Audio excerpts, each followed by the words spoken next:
आज तक के एंकर रोहित सरदाना को श्रद्धांजलि देते हुए रवीश कुमार ने एक बड़ा सवाल उठाया। रवीश कुमार ने फेसबुक पोस्ट करते हुए कहा, आज तक के एंकर रोहित सरदाना के निधन की खबर से स्तब्ध हूँ। कभी मिला नहीं, लेकिन टीवी पर देखकर ही अंदाजा होता रहा कि शारीरिक रूप से फिट नौजवान है। मैं अभी भी सोच रहा हूँ कि इतने फिट इंसान के साथ ऐसी स्थिति क्यों आई। डॉक्टरों ने किस स्तर पर क्या दवा दी, उनके बुखार या अन्य लक्षणों पर किस तरह से मॉनिटर किया गया।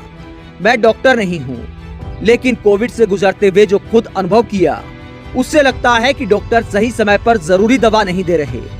व्हाट्सएप फॉरवर्ड और कई डॉक्टरों की पर्ची देखकर एक अंदाजा होता है कि सही दवा तो लिखी ही नहीं गई।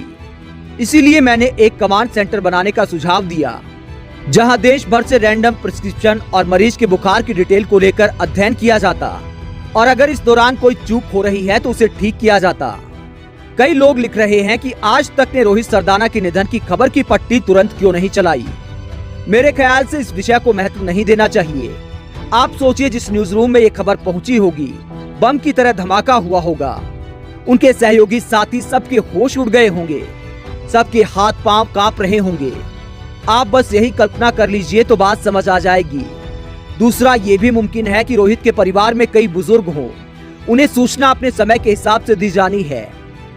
अगर आप उसे खबर के रूप में ब्रेक कर देंगे तो उनके परिवार पर क्या गुजरेगी। तो कई बार ऐसी परिस्थितियां होती हैं। खबर बहुत दुखद है। कोविड के दौरान कई पत्रकारों की जान चली गई। सूचना प्रसारण मंत्रालय उन पत्रकारों के बारे में कभी ट्वीट नहीं करता। आप बताइए कि कितने पत्रकार देश भर में मर गए। सूचना प्रसारण मंत्री ने उन्हें लेकर कुछ कहा। उन्हें हर वक्त प्रधानमंत्री की छवि चमकाने से फुर्सत नहीं। इस देश में एक ही काम है, लोग मर जाएं लेकिन मोदी जी की छवि चमकती रहे।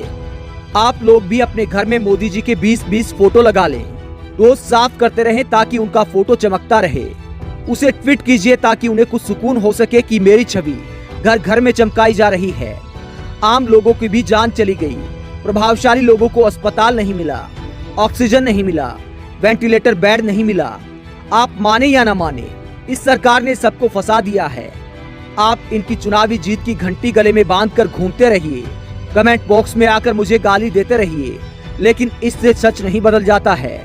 लिखने पर केस कर देने और पुलिस भेज देने की नौबत इसलिए आ रही है कि सच भयावह रूप ले चुका है।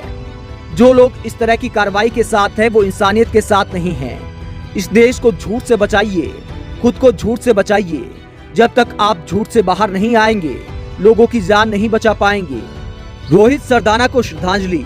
उनके परिवार के बारे में सोच रहा हूँ, कैसे उभरेगा इस हादसे से, और ऐसे हादसे से भला कौन उभर पाता है।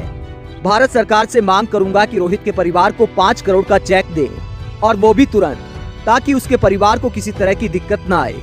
सरकार को अपने पत्रकारों की मदद करने में पीछे नहीं हटना चाहिए। आज तक में रोहित के सहयोगियों को इस दुखद खबर को सहने की ताकत मिले। रवीश कुमार।